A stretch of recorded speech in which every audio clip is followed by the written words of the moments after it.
this guy, Greg Garza, been a very busy man the last couple of weeks, and so Cap pulled the double. Michael Parker's pulled the double, and now it is time where we welcome in for the Friday Free Kick, Greg Garza and our friends at Beyond Goals Mentoring. Greg, what is up?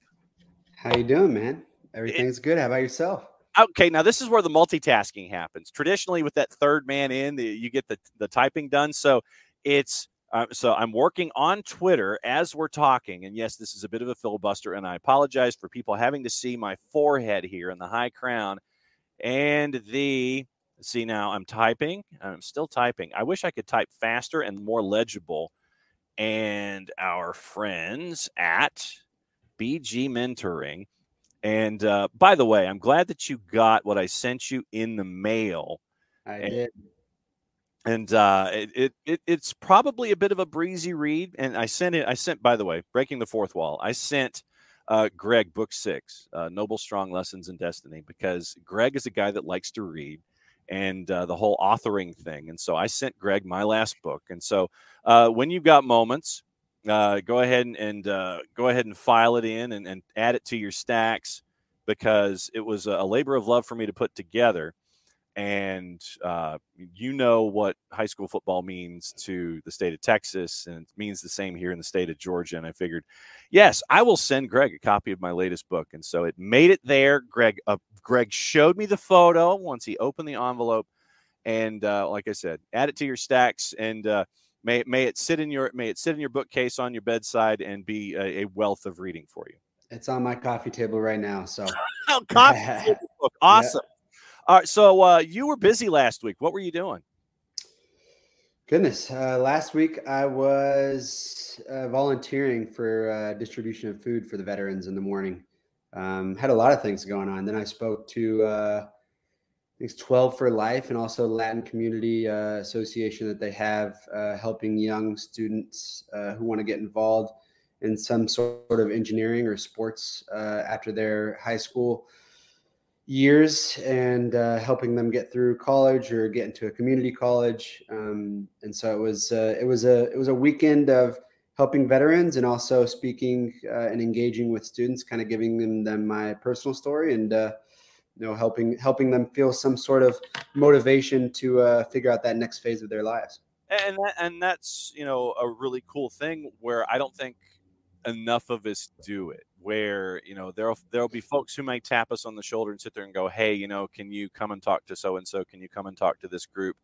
I think that it's something, sadly, that is not as active in all of our minds and all of our brains these days. I don't think a lot of us give back as much as we used to. So when you are in those environments and you get to see the warmth and the emotion and the reception that you get, what's it like to be able to give back in those kinds of situations?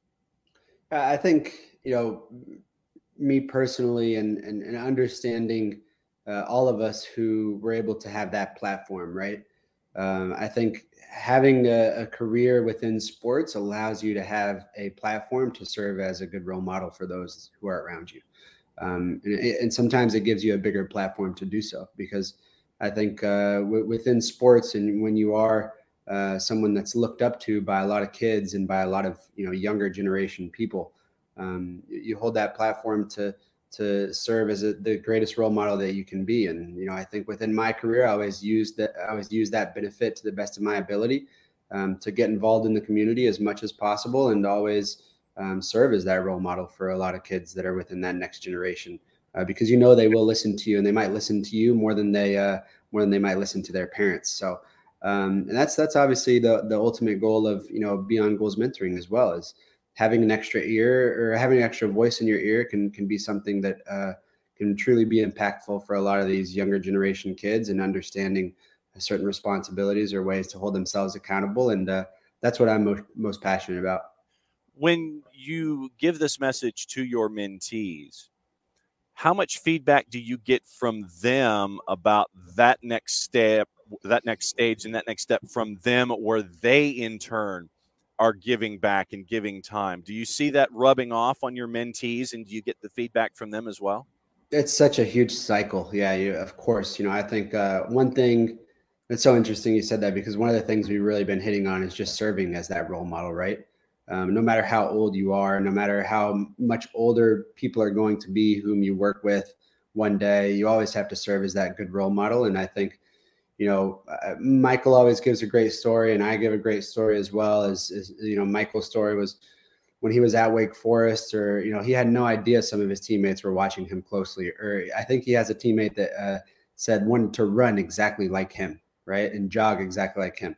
I don't know if you've ever seen Parky's run, but Yeah, I I don't have. know if I don't know if I'd want to choose that. No, I'm just kidding. But He's got that ironing board down the jersey, man.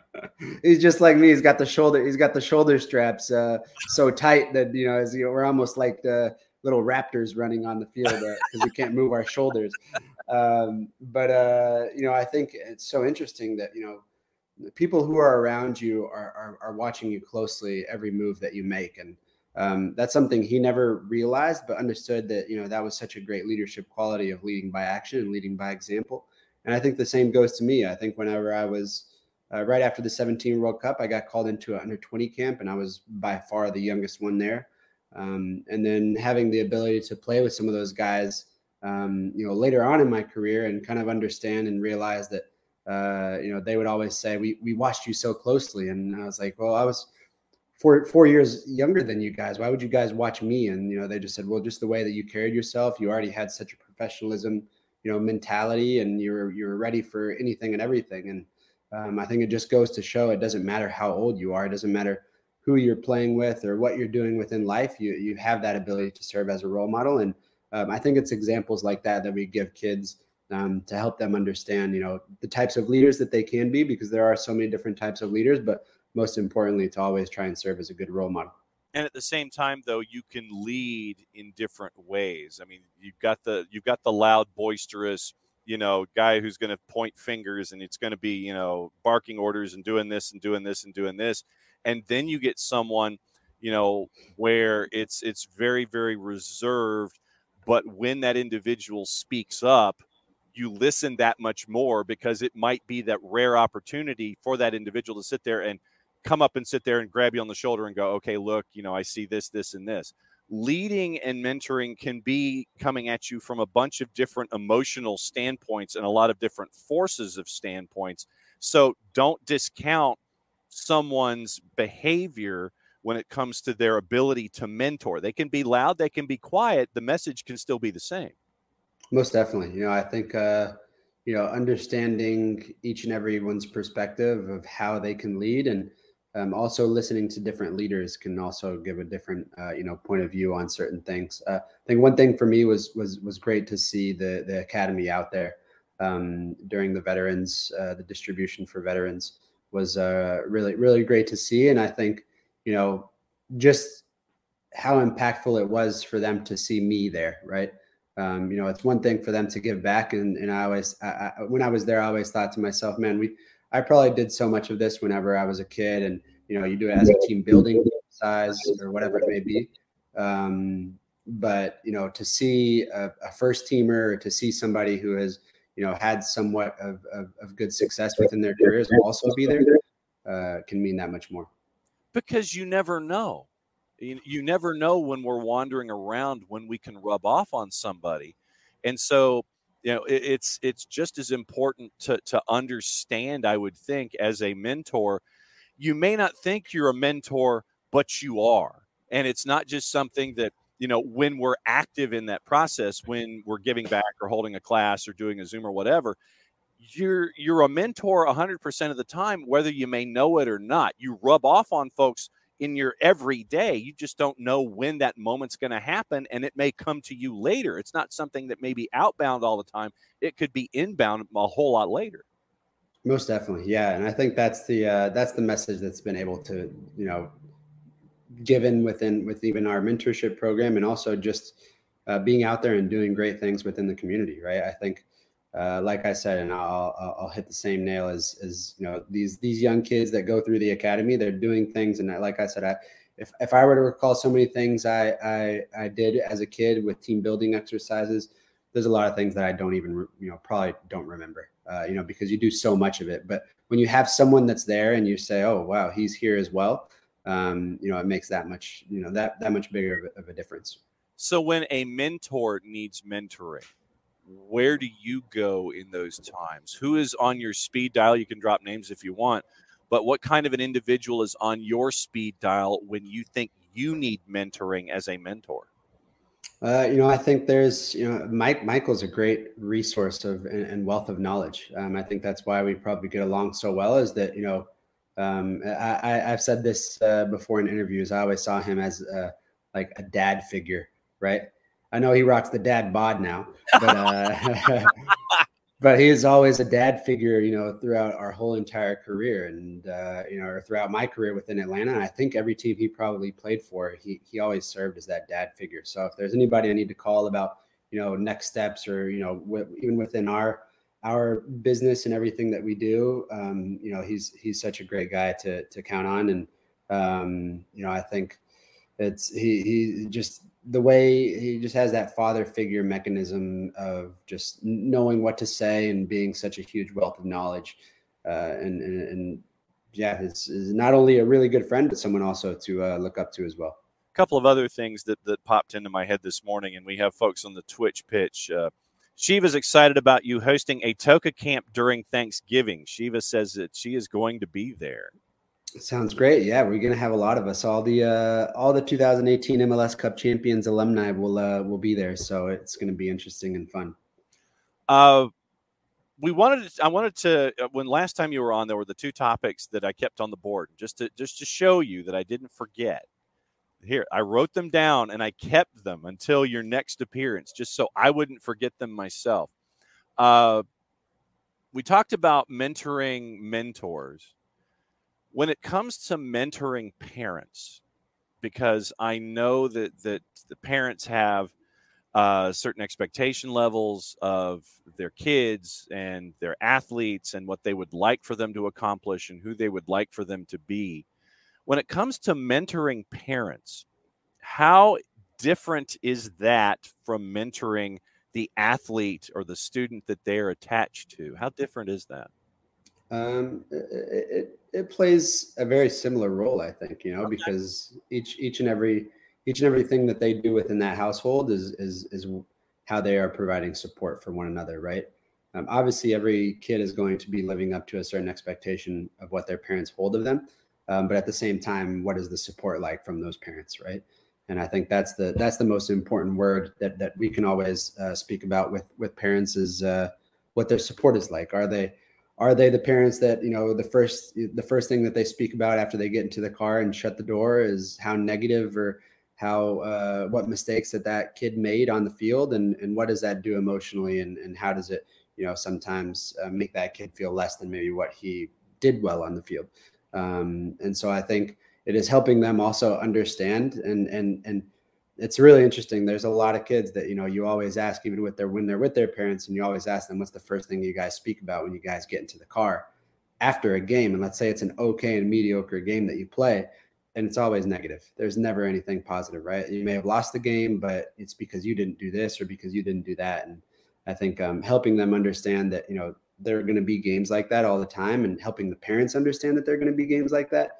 And that, even though they want their son or their daughter to be perfect, it's not always going to happen. And trying to help, a positive atmosphere and a positive environment for them is something that allows that kid to feel confidence throughout the rest of the week. I think even with me personally, it's if I finished a game that was a mediocre game and the only thing I thought about was negative moments that I had within the game, well, I was probably screwing myself up for the rest of that week, because those are the only things that I would focus on, rather than, even if I did have a mediocre game, I'd try and figure out and still dive into those positive moments that I had on the field, so I can continue to focus on those. And obviously within our subconscious, we know what we messed up on, right? I always tell kids, and I always tell parents as well, the one thing that I hated the most after playing was doing video sessions the next day, because I know my mistakes were going to be exposed, right? Yeah.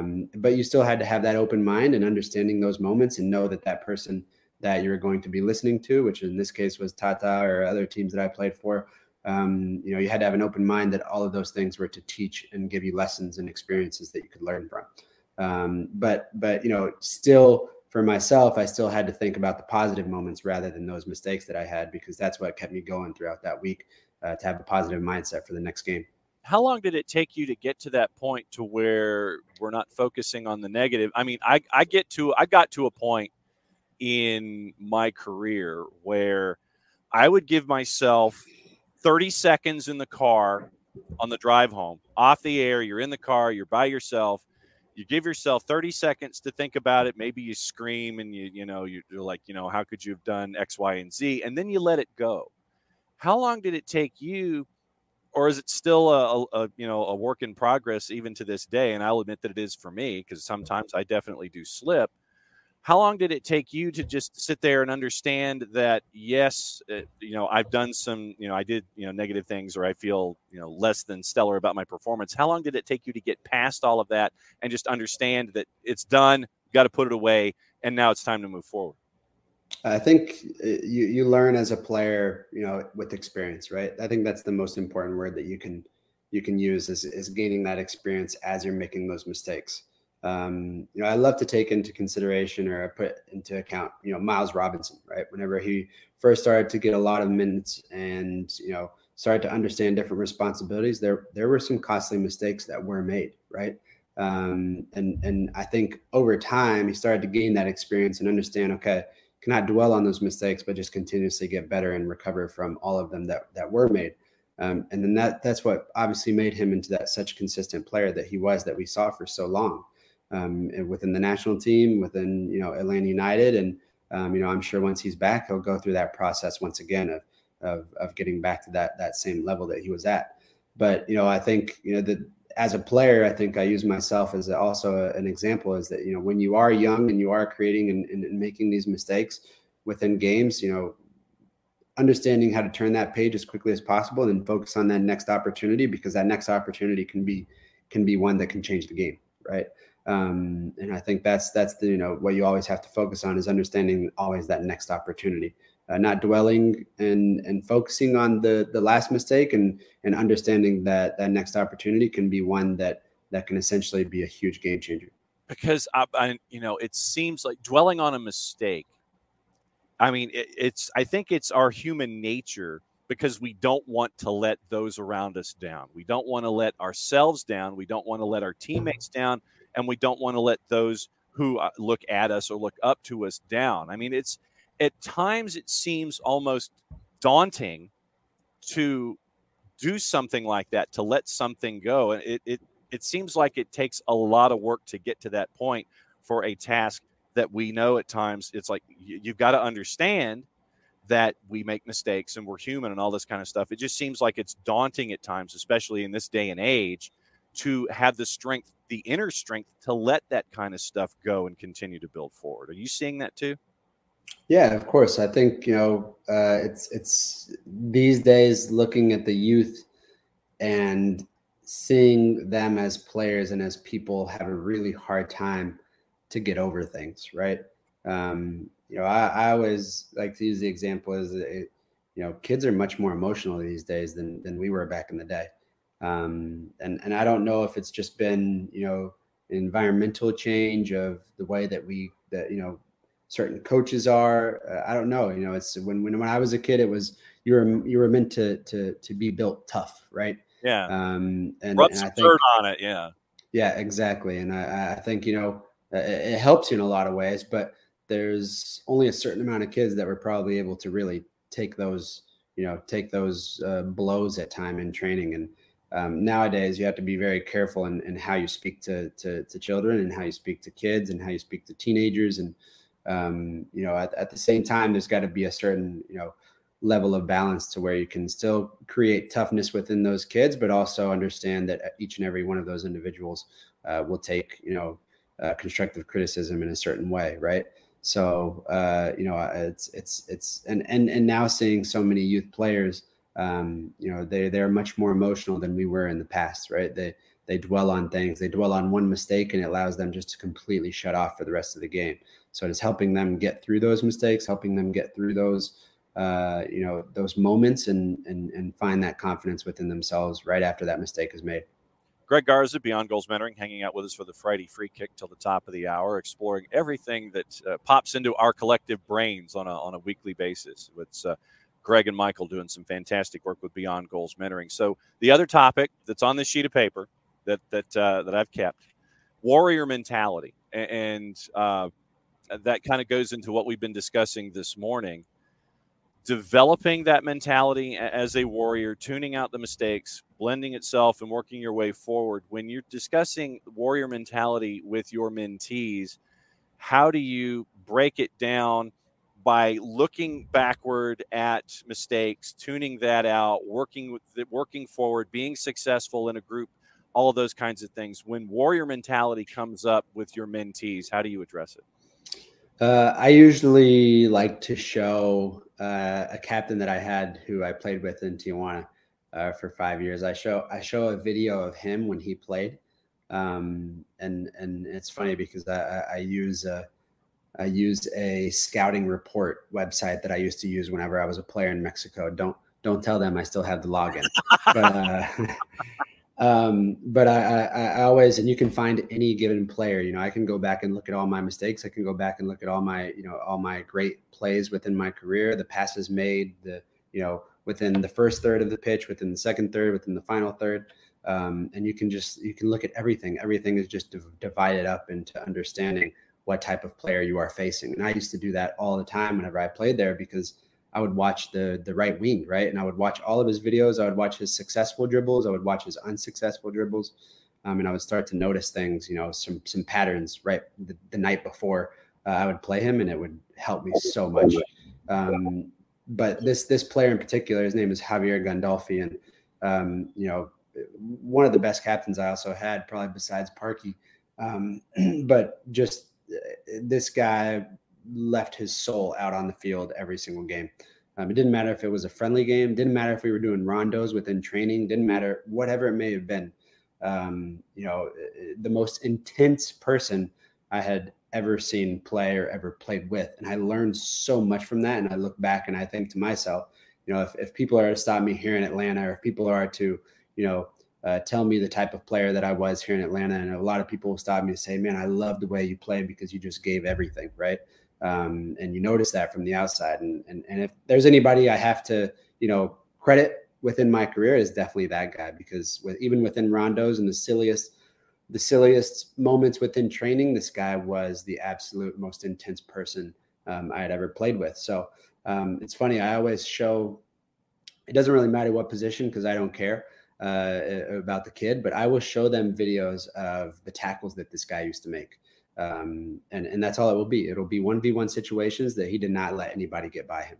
And there were very rare moments that I saw anyone get by him, right? And it wasn't so much of, I think you look at Miles Robinson and you think, I'll always go back to him because he's one of the best 1v1 players I think I've ever played with.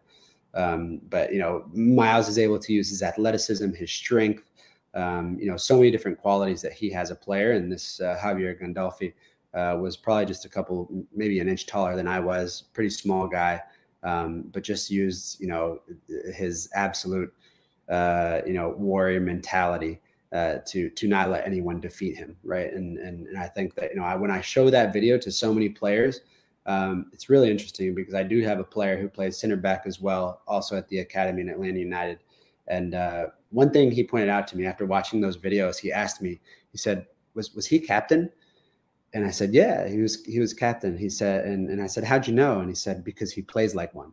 And that right there really stood out to me. And so I kind of stole that quote from that kid and said, so how can every single player play as if they're a captain, and when somebody is watching you from afar, still show that you wear the armband, right? Even if you don't wear the armband, how can you be that great leader and just somebody watching you from afar understand? And it was so interesting to hear that kid say that and ask that question, because that's the first thing he saw, is that this guy was leaving his soul and his body out there and making amazing tackles to save goals or whatever it may have been. But he just had that warrior mentality in him that he was not going to be defeated on the field. And I think that's something that really stuck within my career, and gaining and learning from those experiences, but also a great way to teach other kids as well. because warrior mentality, I think, is a part of that circle of confidence and added confidence and how you carry yourself. Because I can anticipate that when you have that mentality and you have successes, that you carry yourself a little taller, you stand a little taller, you're a little more confident when you walk out there. And I'll use a word, and I don't know if it's appropriate or not, but I think your aura is different. Whether you're a captain or not, when you have success, your aura changes and folks can sense that around you, that, okay, I can attach myself to this person because I see what they're doing and it rubs off on others. I think that aura can almost play into that as well. We use the word contagious, right? Within our mentees, we use the word, we use a lot of C words, but contagious is one of them. And you always ask a kid what contagious means, and then they always say, oh yeah, when you're sick and you cough and get somebody else sick. And we always say, no, there's a different meaning of being contagious as well, right? And it's that that contagiousness that you're providing on the field. And that's one thing that guy Gandolfi had on the field. He rubbed off on everybody else around him, and everybody had that warrior mentality, not just him. I was able to win a championship in Mexico, and I think a lot goes to him as a leader and having the ability to spread that around to everybody else. One question before we go from the Twitch pitch, before we talk about Atlanta United against Philly and then heading into Portland. Jason Nix this morning on the Twitch pitch. Do you think that we have enough of those warrior mentality guys on the current Atlanta squad? I know they're young, but Gutman for sure. But besides him, do you think that there are enough of those warrior mentality guys on Atlanta United right now? Yeah, I'll say I'll raise my hand for teaching Gutman the warrior mentality because he was with me for 2 years in Cincinnati. I think man, that's a hard question to answer, because I think every player that's on the field, nobody wants to lose, right? I think everybody has a winning mentality, and nobody wants to, give up 4 goals within a game. Nobody wants to have a battle with a team that's suffering and in last place and almost have a very close game, right? You're not thinking of those things throughout the whole entire game. You're not thinking of those things whenever you're playing. You're trying to create that positivity. You're trying to create moments to be successful. Does everybody have the warrior mentality?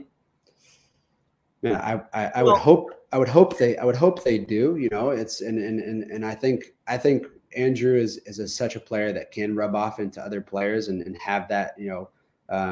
He's continuously gaining that experience. He's still a very young player within his career, even though within age he's not young, but still a very young player. His career started a lot later than most. And I think that experience that he's already providing for everybody else is extremely important.